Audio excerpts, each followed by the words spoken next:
back with another tutorial video for the Bracket League.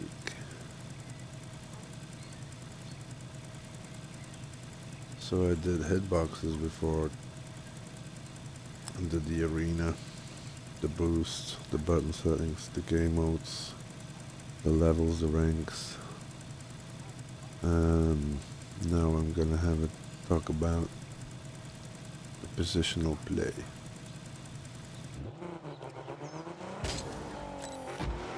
What should your position be? How should you rotate? Because a lot of players still missing basic concepts of that aspect of the game.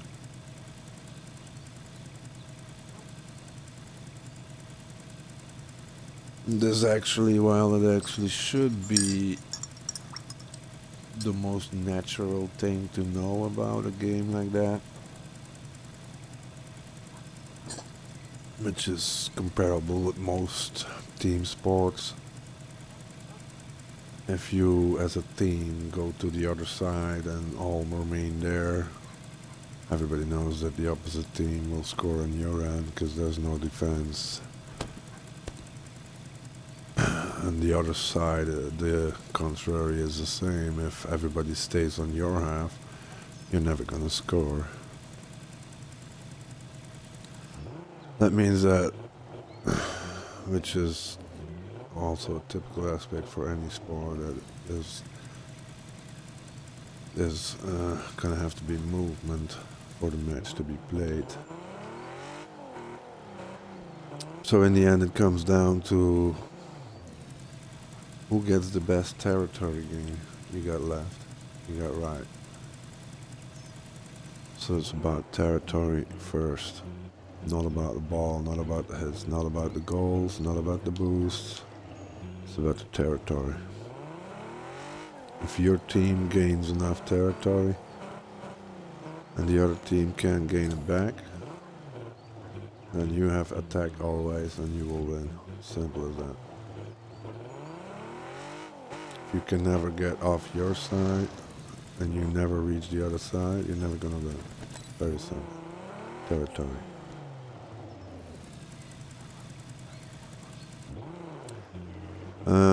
So the more you divide the game up into the basics, the more simplicity will show up and the easier it will be for your brain to base everything else upon those basic settings that you create for yourself. That's what they call the basics of the game. So if you have the basics wrong or you're missing things, then your higher up level play is gonna lack things. And those things could be very, very important things. So for now, it's gonna be about position, which is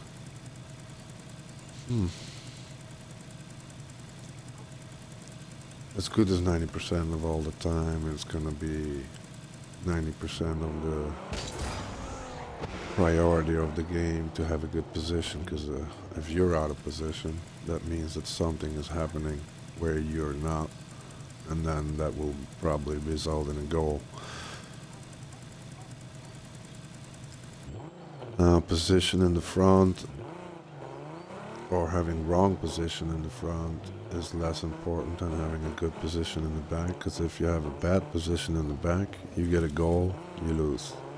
If you have a bad position in the front, someone will catch up the mistake in the back. Unless you're playing 1v1s, of course, you're going into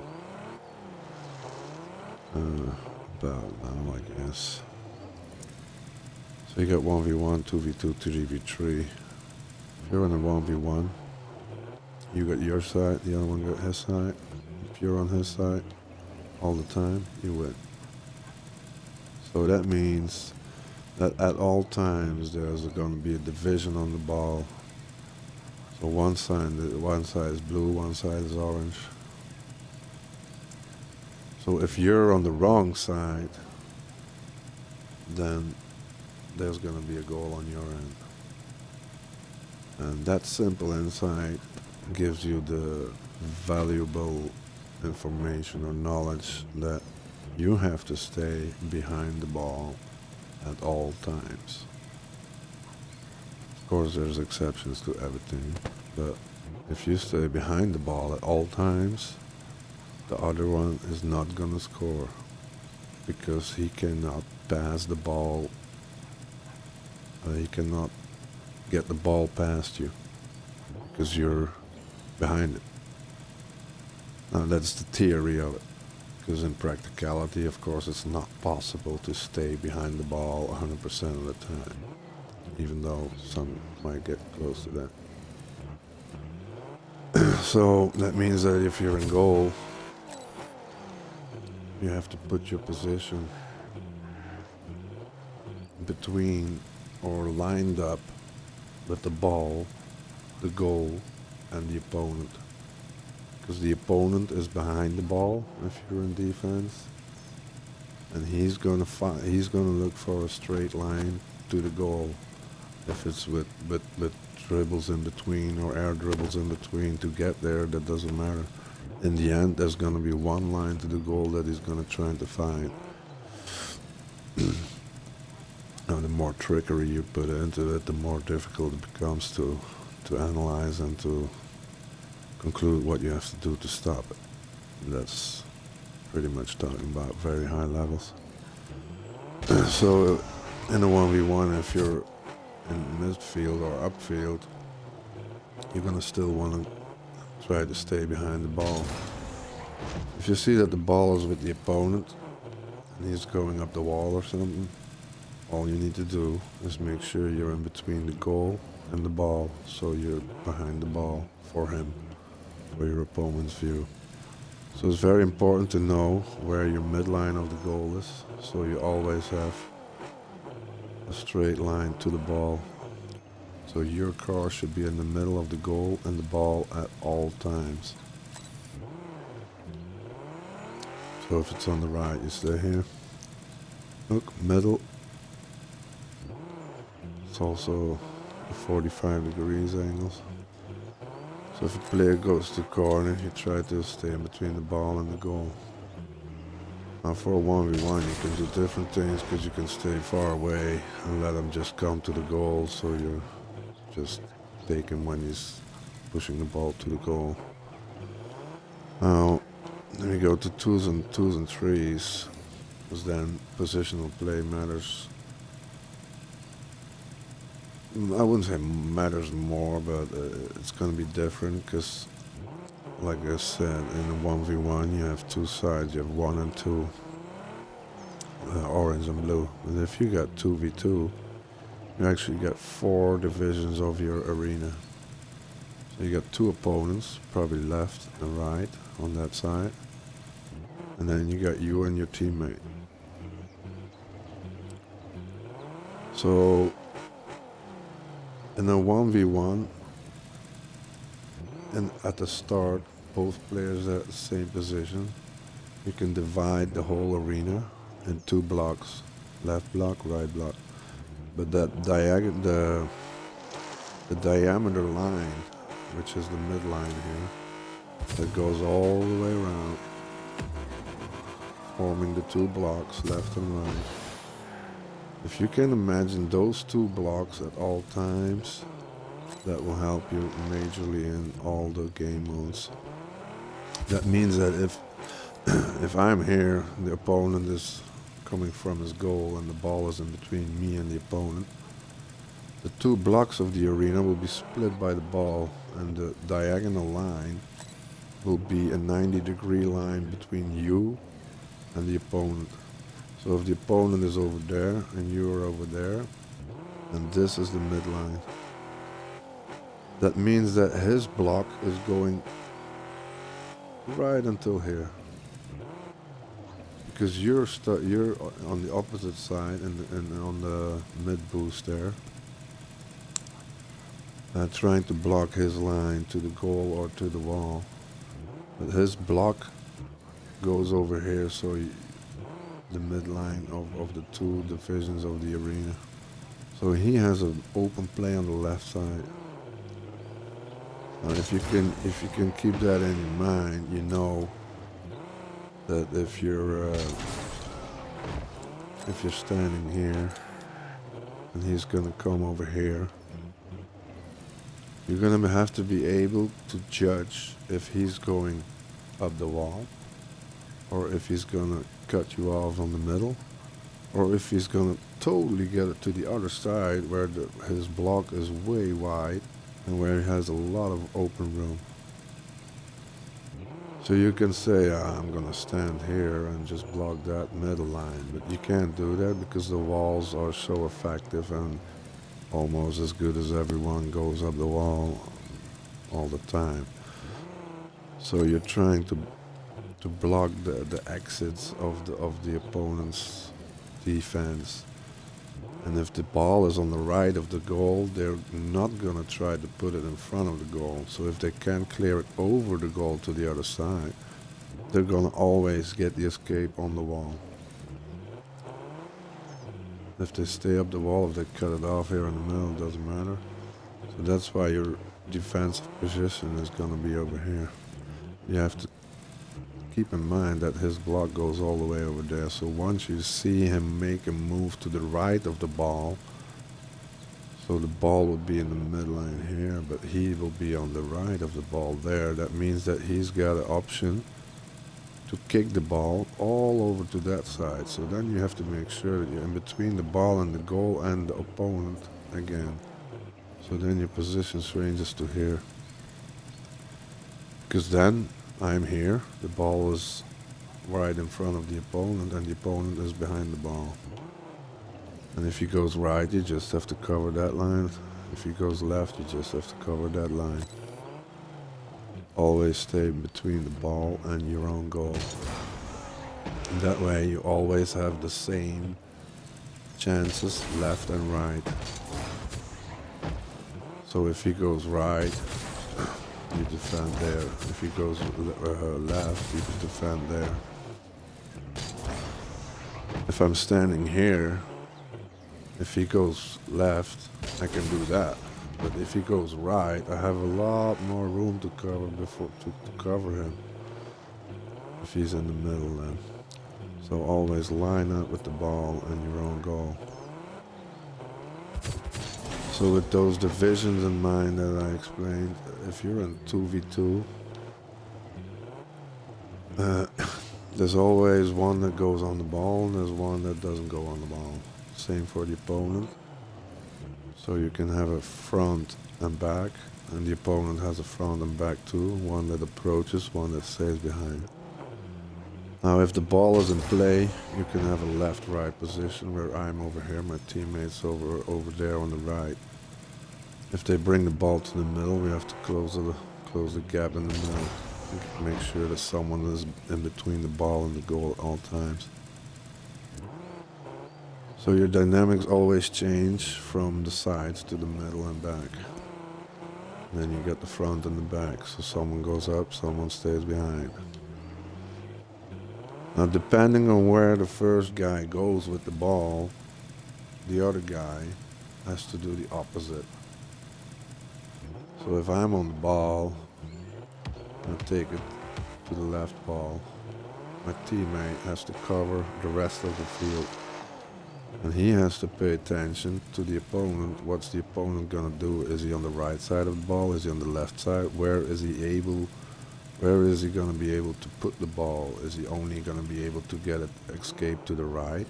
Then I just need to cover this angle. Is he also gonna be able to put it to the left or open field? And I need to be able to cover both midfield and the right wall. So you just take the opposite sides all the time.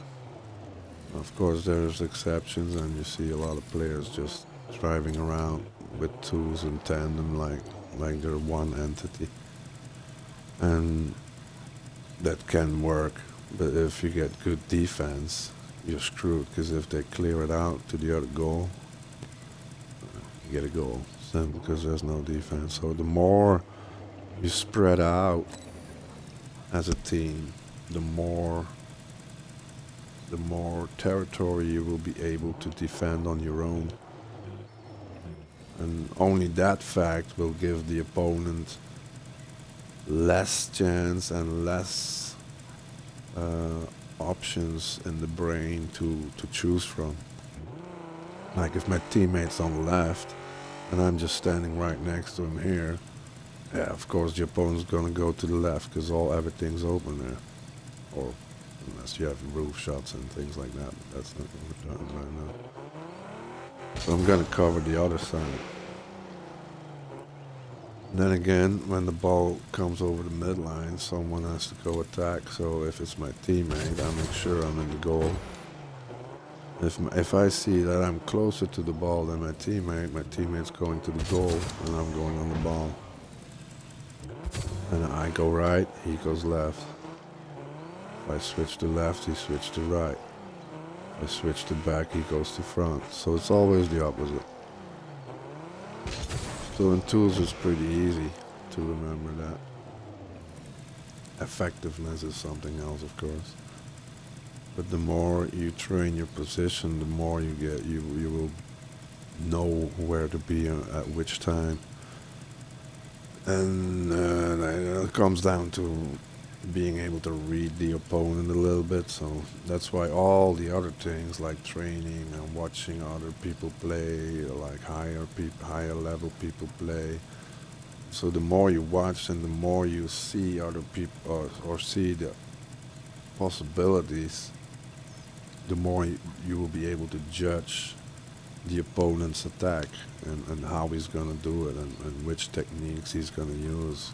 Is he going to air dribble, or is he just going to stay on the wall, or is he going for a hard shot, or is he going for a dribble? So the more you know about the game and the possibilities, the easier you will have it to judge what the opponent will do. And it's only by knowing what the opponent does that you will be able to decide how to defend it. Because if you're wrong in that decision, you're going to have the wrong defense and they're going to pass you and it's going to be a goal. So position matters a lot, but it also depends on being able to predict what the opponent's going to do. Now at lower levels it doesn't matter that much. Because if you have a good position and you get a good power ball on it, like I said in the previous video, you're going to be able to win just by keeping position and just attacking at the right moment. But of course everything starts in defense, because if you don't have defense then you're going to get goals. And that's when it comes down back to the territory gain. So you got your side, their side, you're trying to get to their side, they're trying to get to your side.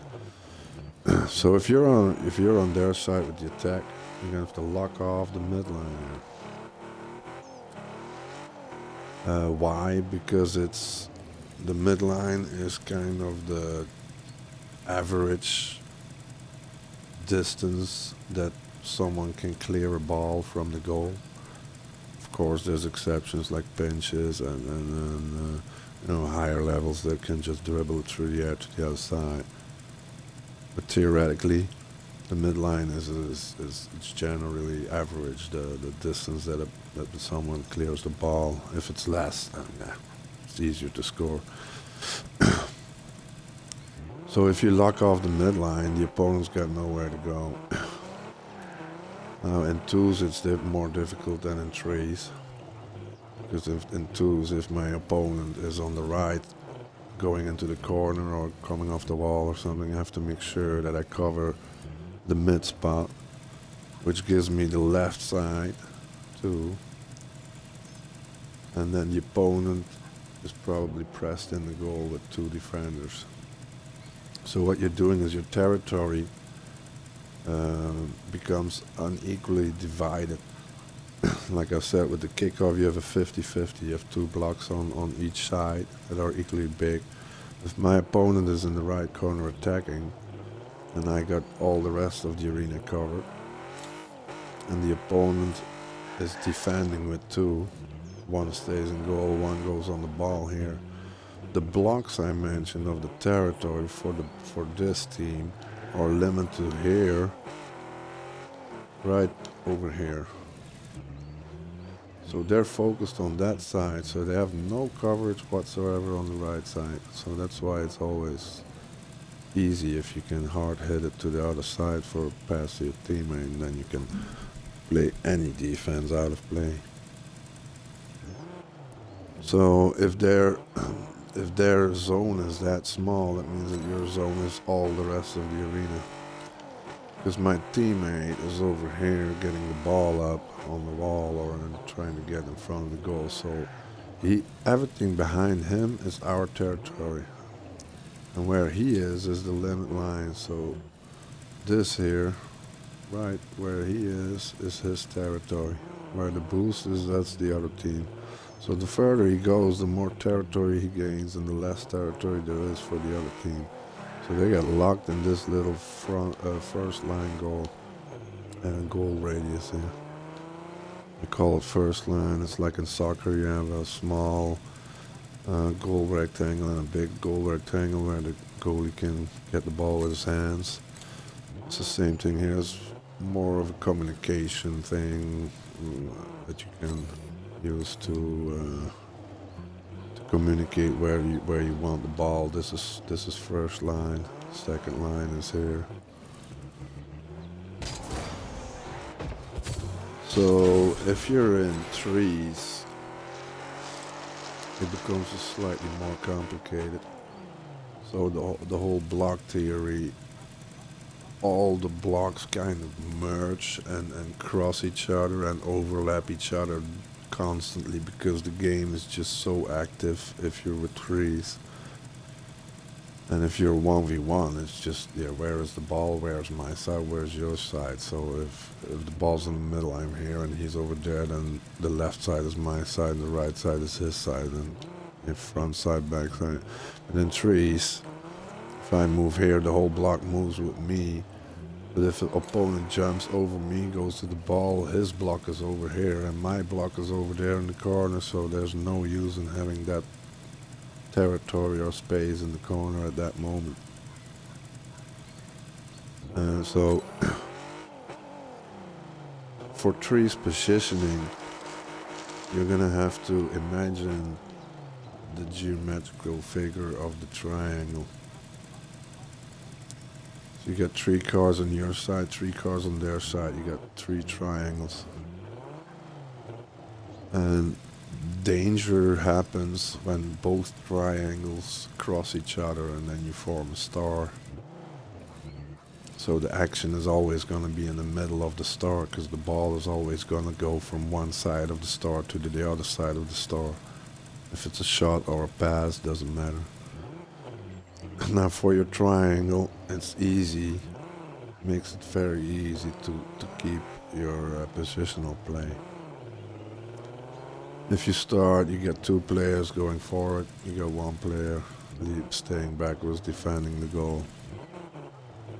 Then it depends on where the ball goes, what your position should be.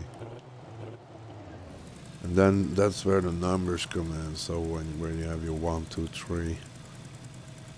So if you're thinking, yeah, I'm a 1 player and I'm always going to be a 1 player, then you suck. You probably overestimate yourself. Now you can strategically play the 1 constantly in front, staying in front, because there's no offside.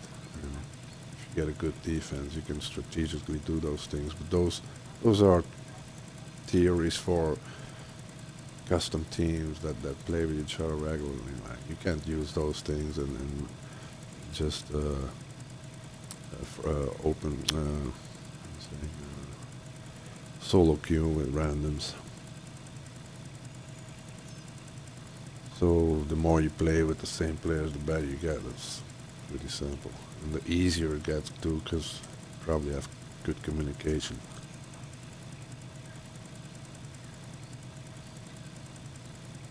So the 1, 2, 3,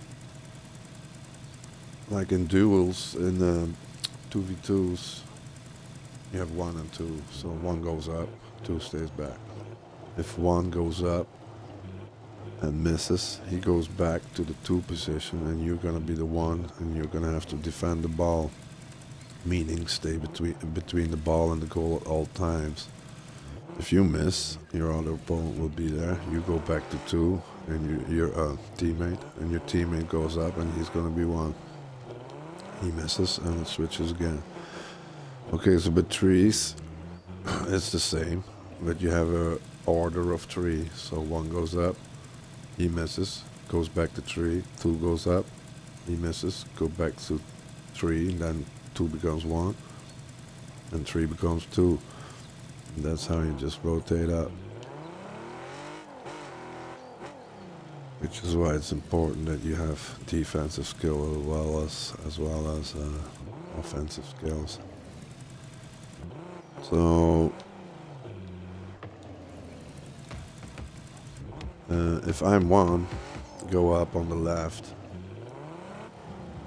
I'm gonna put up the corner, so I'm gonna probably try to get it in front of the goal. That means that someone has to be in the middle to put it in. And someone has to stay behind me. That if the opponent blocks the ball and gets it up the wall on the right side here, that someone is able to block it behind me.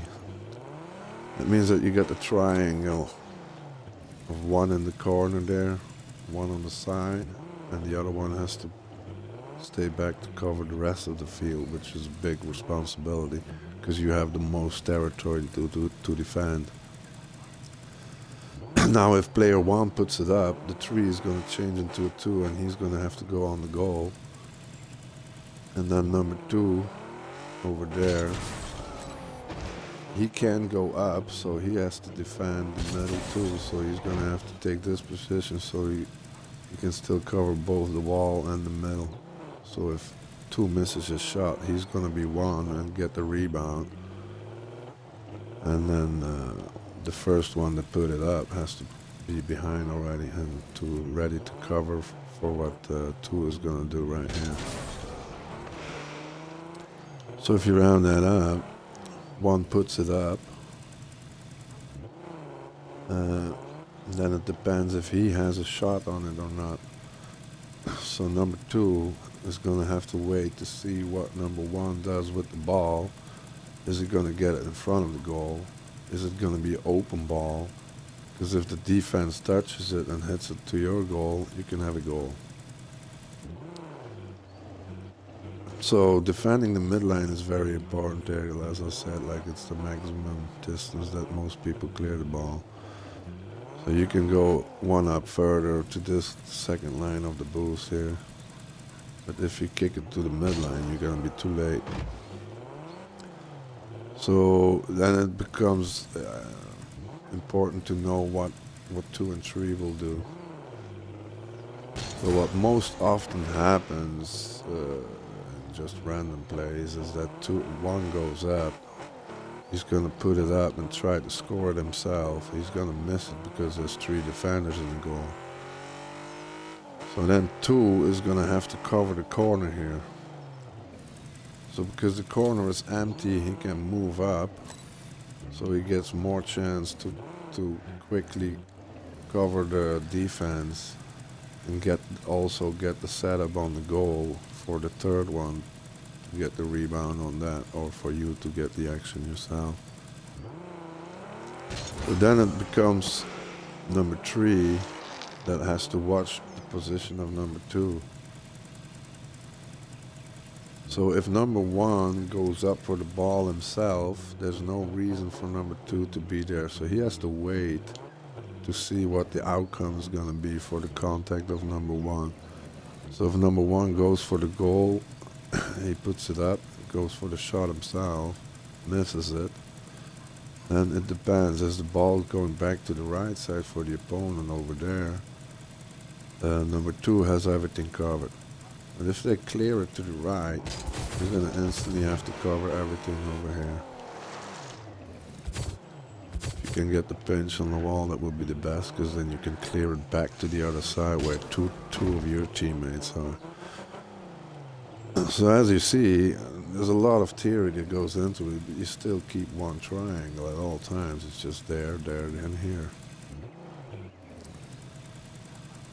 But your triangle rotates, so then it becomes a matter of what's your judgment? How can you judge a situation? What's going to happen to the ball? If you see three opponents defending, you kind of know almost for certain that number one is not going to be putting it in the goal, because the defenders will have a shot at defending it and someone of the three will probably have it. So a lot of people also think that the first attack has to be a goal or has to be a shot, and it has to be in. And if you miss that shot, let's start again. Let's go to our side again and start all over. No, that's bullshit. That's bullshit. That's the fucking worst thing you can do. And a lot of players are still approaching the game like that. They think that the first shot should be a goal or nothing at all. And that's bullshit, because your first approach at their goal, at your opponent's goal, is going to be an attempt to get them out of the goal. Of course, not in 1v1, 2v2. It starts mattering. 3v3, it's worse, because if you have minimum 2 defenders in the goal. If they're bad defenders, then it's easy. You can just shoot first time, score it, no problem. But most often you will need more attempts to get them out of position, to get them out of their play, of their positioning. So if player 1 goes up in the corner and the defense goes up and gets the ball, that means that one guy is going to have to hit, or 2 if it's a pinch, but if it's 2, then they're up with 2, so you can count -2. So then it's 3v1 if the ball comes back to the floor. And it depends where the ball's going, like I said, if it's left or right. If it's left, you have player 3 has to cover everything. If it's right, player 2 covers the left. So if they go right up the wall, like I said, player 2 dives deeper in. That means that player 1, like if player 2 goes over here, player 3 has all this quarter, the whole quarter here to defend, that's behind player where I am now. That means that player 3 that just came out of the action here, he is kind of responsible for the rest of the field and on the complete right side. So his block will be from the goal line here all the way over here to the middle, including this. So all of that area, our complete our side, and then here to the goal line. That's his responsibility at that moment. That means he came out of the shot, missed it, it got defended, so he has to rotate as quickly as he can, right about here.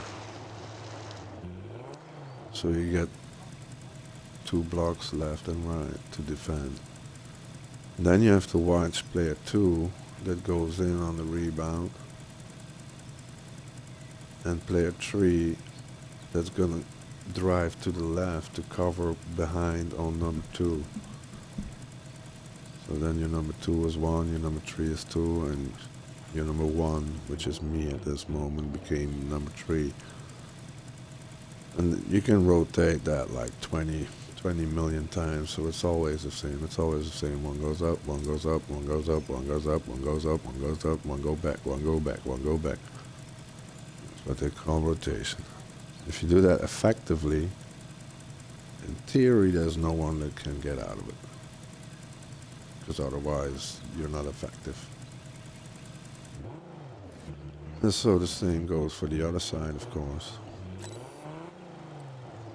And that's why the high-level pro players have such, they use the whole arena all the time. That means that all the other players are going to have to be able to judge all those moments at all times. So it's possible that they're in the top corner over there, top corner over there, that they're on the roof over here. So the 2 triangles are going to be merging constantly, but it's gonna be three-dimensional because if someone's up, if someone's up on the, oh, hang on. Someone's up on the wall here, then my triangle, if my teammate is in the goal over there, and the other teammate is on the other side on the left, then our triangle becomes three-dimensional. So it goes up and down. So theoretically you got like a pyramid, because this bottom thing is still my territory here. So if your teammate is over here going for a flip reset, or I don't know, then your triangle goes left up to the roof and down where the third player is. So the more distance you keep in between you and your teammates, the more territory you will be able to defend at all times with all three of you, or two if it's twos.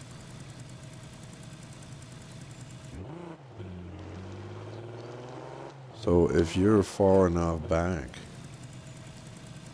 to defend on the clears of the opponent, even if it's a pinch at crazy speed, then you will always be able to defend it.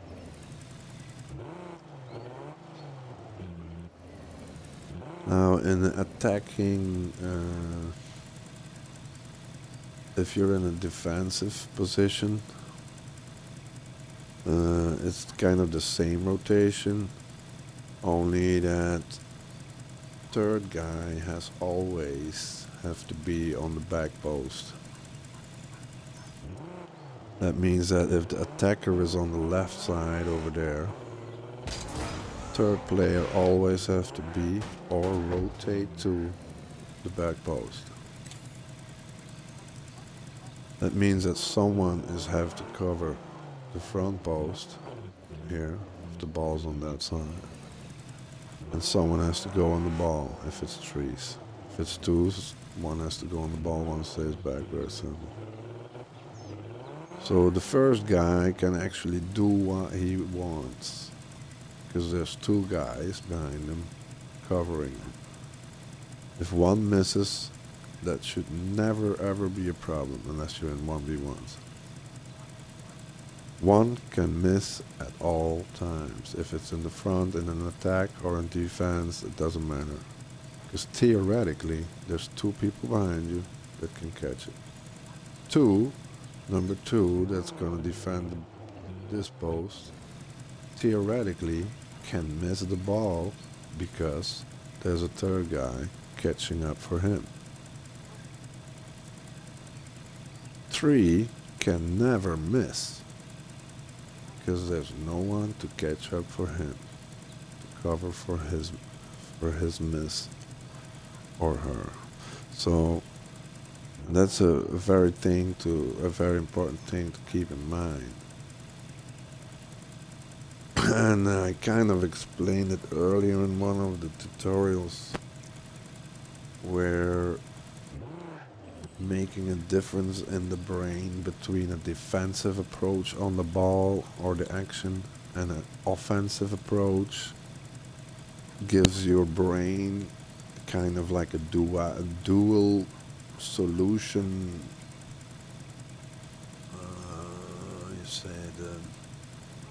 option.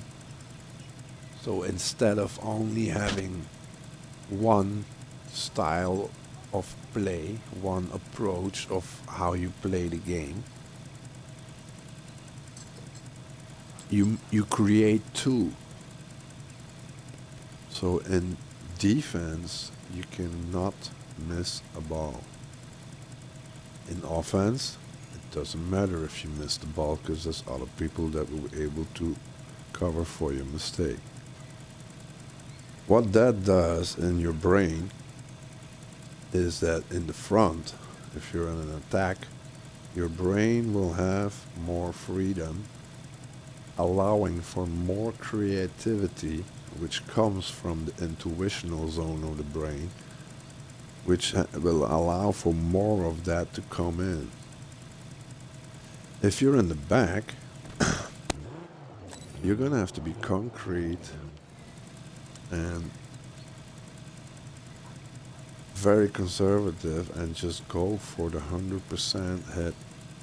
Not 99, not 50-50, 100% hit. If you hit it and it still goes in, so be it. But you succeeded in hitting it. And that's important because that will make your defense, I wouldn't say 100% impeccable, but it will make it a lot better because you're incorporating accuracy with intent.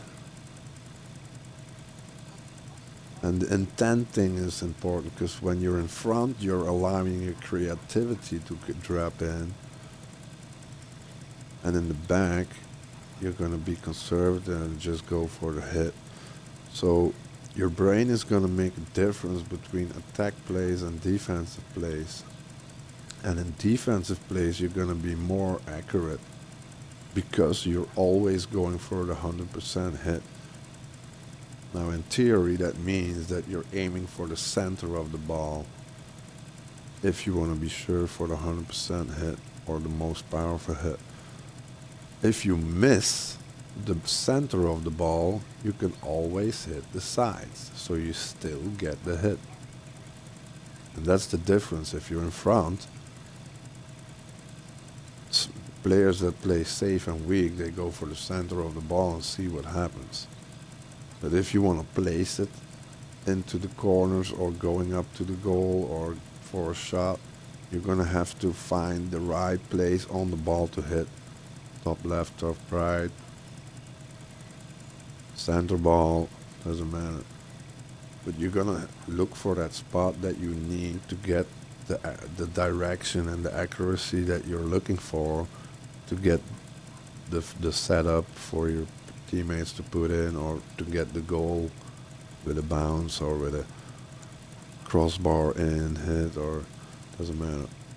So, but because that's harder to do than just going for the center of the ball where you have more escapes, you're putting more pressure on your shot, and that will result in more misses because you're trying something that's more difficult than the defensive hits that are just going for a 100% hit. Not saying that all defensive hits are easy, I'm not saying that at all. So by creating that difference in approach, your brain is going to make sure that you're going for 100% accuracy at all times in the defense. And that will translate to actual more accuracy. So the more you get accurate, the more accurate you will get. That's just simple logic. Now in the front, the more the more you will be able to let your creativity in, the more of a creative player you will be. So the more crazy shit you're gonna just think up in the moment itself that you never thought about that would happen, or that you never expected you would came up with. And if you don't make the difference in approach between attack and defense, then you don't have that system. You don't have those options. It's just one bland piece of shit thing. So expand your mind and try to get that pattern in your brain of attack free open decisions and you know, more allowance to miss balls, because you went if you have to hit a ball very thin, for example, to get a goal. So you see that if you hit the ball thin, you 100% know that the defender is not going to get it. Then you're going to have to try that, because if you succeed, it's a goal, and if you don't succeed, then you probably get it next time. So then you get a miss. And that miss will make your brain want to get it next time. So, but allowing yourself that miss is important. And then if you rotate as back as you went in, then nothing happened, because you'll just be defending with 3 again.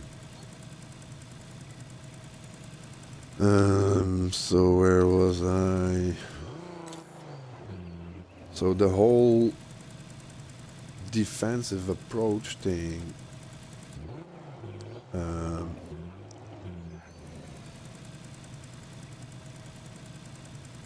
it becomes to it's gonna how to say,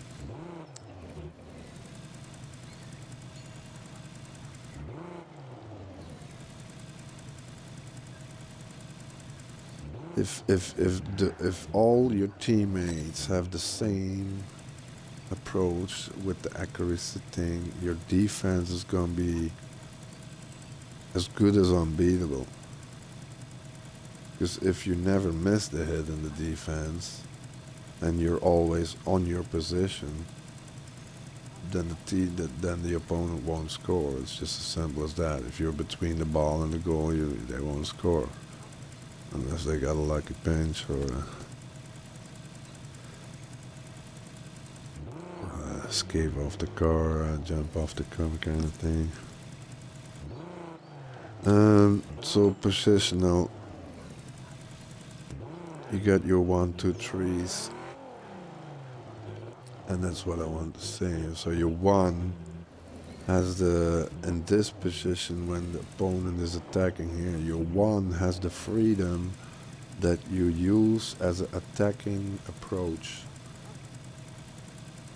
So because he has 2 backup players, he can do whatever he wants. So if he sees that he's not gonna get there the conventional way, you can try something completely different. And that will just scare the opponent and confuse him, so it might end up him fumbling the ball, and then your 2 backup players can just shoot it on the other side and go or do an action or get it to the other wall or something. So the crazier your front man approach is, the harder it will be for the opponent to judge what the defender is gonna do on him. So by that, 1 goes up. If he gets it, you get an attack and you get back to your other approaches, scheduling and positioning. If he misses, number 2 is standing over here, and he has to make sure. So the level of priority to hit it becomes significantly larger when number 1 missed it, because you only have 1 backup, and you're not 100% sure that number 1 that just missed the ball will be able to rotate back to back post on time to back up number 3 that's now on back post behind you. So what I'm saying is that it becomes slightly more important to hit the ball. So the freedom that number 1 has is not there for number 2. He has to get slightly more accuracy and maybe even go for the center of the ball at all times to be sure he's going to get the hit or the block. If he goes up and number 1 is already back at back post and number 2 moved up to front post, then there's no issue. Then it just starts over again like nothing happened. But if number 1 gets kicked or killed by the opponent or something, is not going to be there on time, your hit's going to be important. If number 2 misses and number 1 is not rotated to back post yet, that means that number 2 is now number 3 and has no backup. And that's where your 100% accuracy hit has to come in. So you have no choice.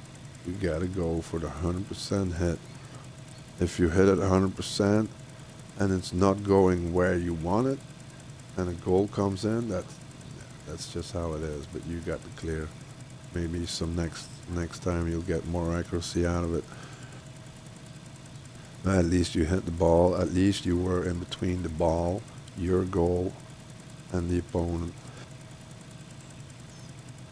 So the more goals you will get that way, the more you will be able to defend on those balls next time.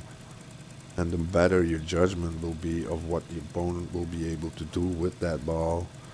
And your brain will recognize the movements of the opponent and be able to judge and give you the easy answer to what to do and where to jump and when to do it just to get the defense.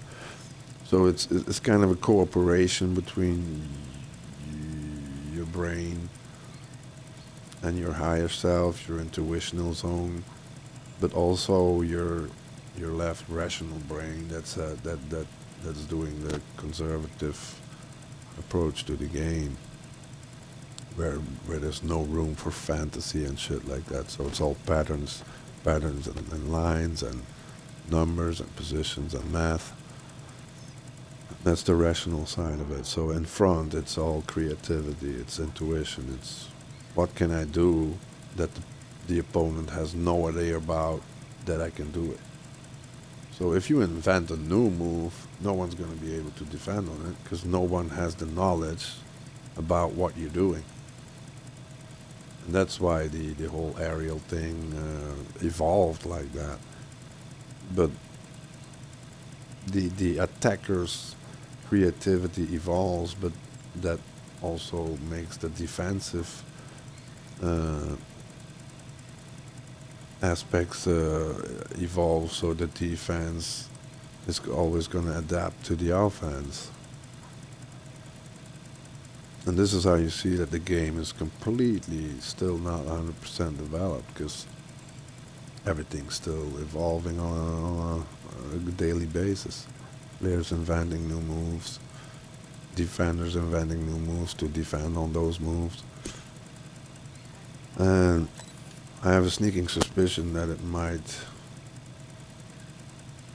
get even a lot crazier, and I'm not talking about the aerials or shit like that. I think it might go more towards speed and accuracy and towards team plays, like actually training patterns and positional plays, and just uh, intentionally point the ball towards certain places that you agreed upon your team where they should be at that point in the match. But again, if those don't work, yeah, then you have to back it up anyway by another system. So that's all high rank plays. So I think I kind of covered everything I want to say. So for trees, it's all triangles, and you have to kind of imagine the triangle and the lines in your head while you're playing. So one goes up there to the goal, I'm over here. My third triangle point is in the middle or backing me on the right. So the triangle constantly rotates. And if you're able to also mentally see the opponent's triangle, it becomes easy for your mind to always know where that triangle is. And that means that you're allowing yourself for predictability. Because if I'm here in a situation and I see that the opponent has one guy there, one guy in the goal in the middle, and one guy over there coming back from something or something, and I see their triangle, so they have a small triangle that has a little tip from the goalie that's back or front. So if the opponent's defender is gonna hit it on the corner, up the wall or something over on the right, I already know that the tip of their pyramid is or triangle is gonna be over here somewhere, up or down, doesn't matter. And that means that someone's gonna line up over here to back him up, And the other one's going to keep the goal line covered over here. So you see, there's you got the baseline of the pyramid here, and the other line goes over here. So they're creating a big triangle like that. Now, when I'm standing over here,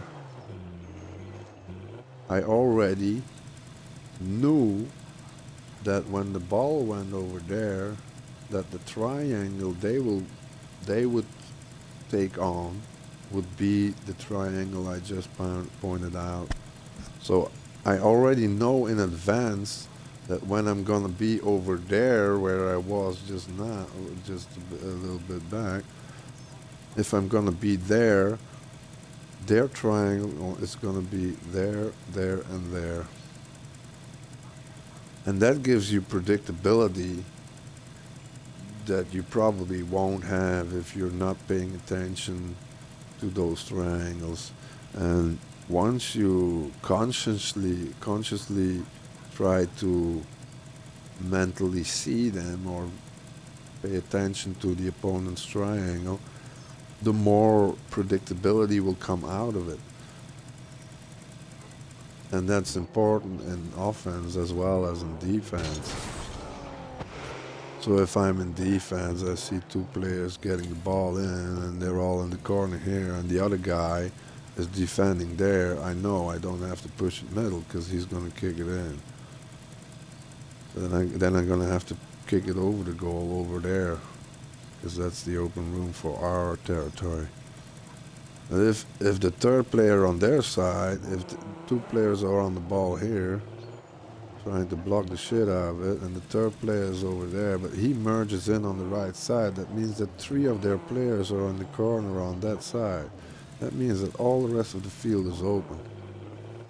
And that's when you can discover and see the lacks of the opponent, and that's where you have to jump in and make sure that the ball ends up on that side, so you get all the time and place to organize your attack. So you can see that when they have two players here, if one is here and one is, for example, here on the ball for that split second, you get a line here and then a line from that player to the third guy and then from me to the third guy over here. So look at how small they make their triangle here. Just because the other guy merged in. If he stayed in the middle over here, their triangle will still be big. It will be from here to here, and then to the second guy, and then over here. So the smaller your triangle becomes, the more vulnerable you are for an opponent's counter or an opponent's attack. And the opposite is, of course, the bigger your triangle is, the more territory push you will have on your opponent, the more leverage you will have on your opponent. So the closer you get to your opponent's goal, the smaller his triangle becomes, right? And then you have to make sure that your triangle is not small, because if I'm over here and my other teammate is over here and my other teammate is all the way over there on the right, we have no triangle at all, because it's just a line. If the mid player is back a little bit like this, you have a triangle that covers the whole width of the field. Left guy, right guy, and middle guy a little back. But that's still a small triangle, because your opponent, who probably has a smaller triangle, still has the chance to get the other side of the field, because you don't have it covered here. If you stand over here, you got it covered. If you stand over here, your triangle is so small here. It's wide in the width, covering the whole width, but it's too small in the height of the triangle. So your opponent has too much chance to clear it over your triangle. So then my triangle is actually too small and this guy has to move back so the triangle is bigger. If the left guy is standing over here, then there's no problem. Because he's covering the line. He's got the line to the middle, the right guy, and then back to him. So it's a lot bigger coverage. And if if the opponent clears it over his teammate, he can still get back and get the offensive hit on the backboard or something.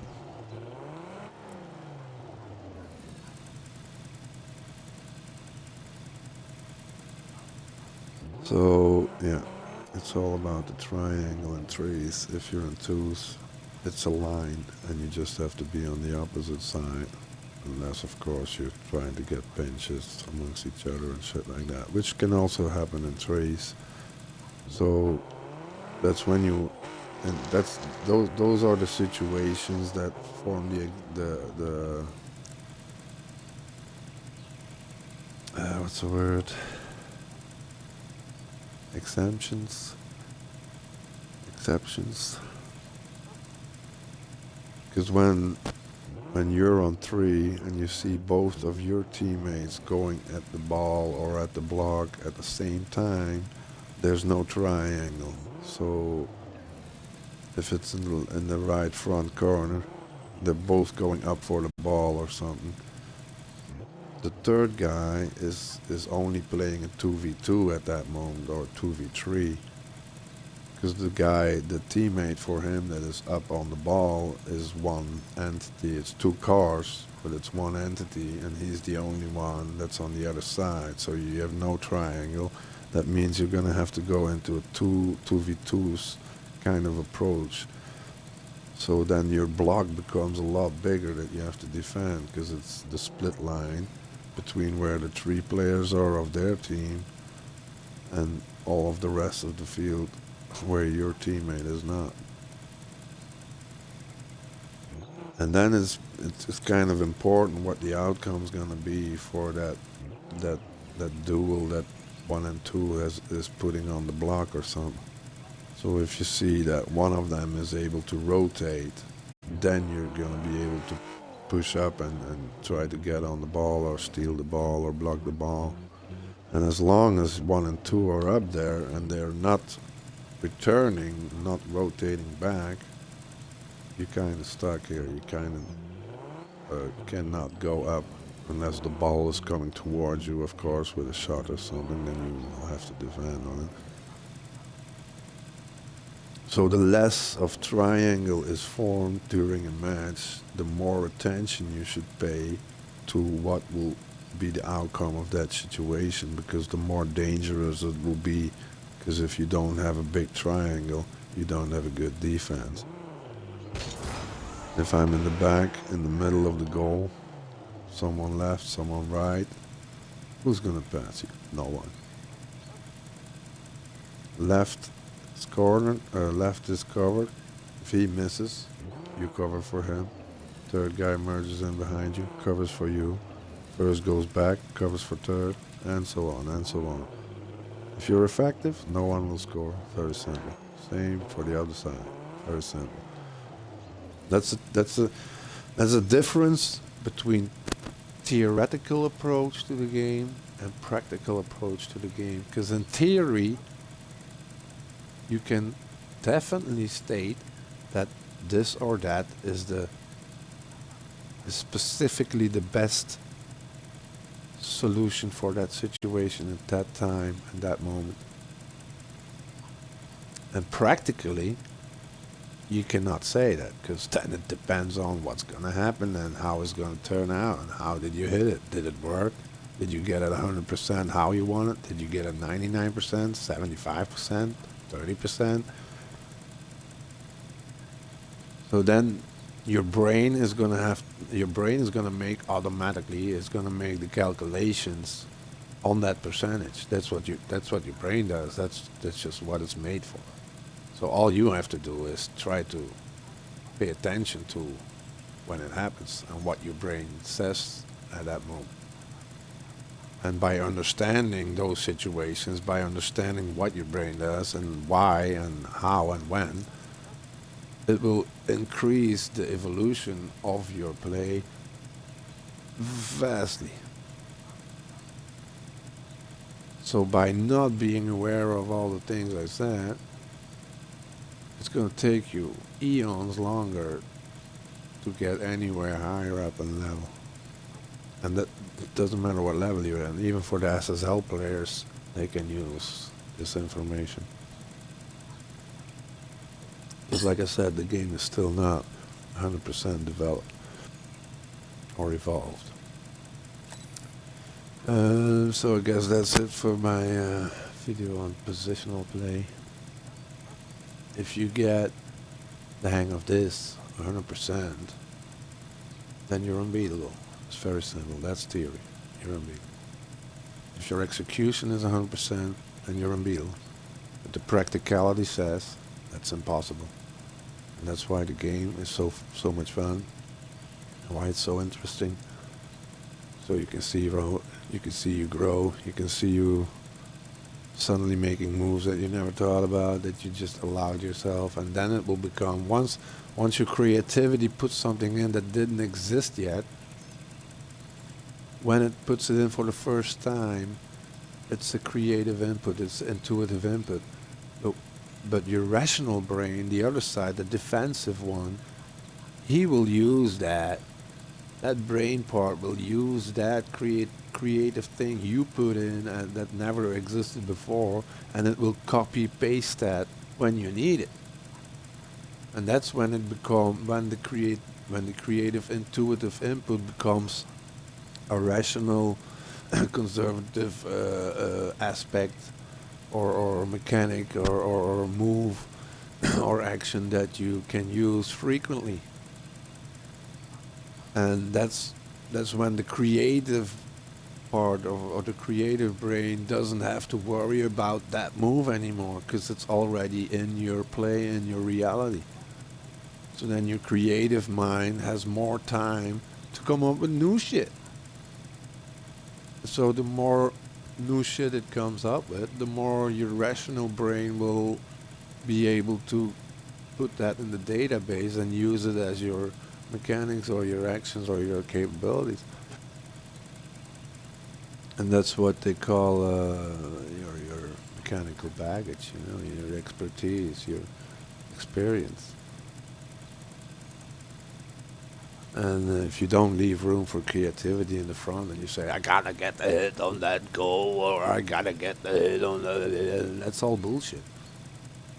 You won't allow for creativity, and your play will die in the end. That's just how it is. So use your rationality in the back. Use your brain, how it's made, for what it's made, and how the game deserves for it to be used like that. Alright, thanks for watching. Look out for a new tutorial next time. Bye.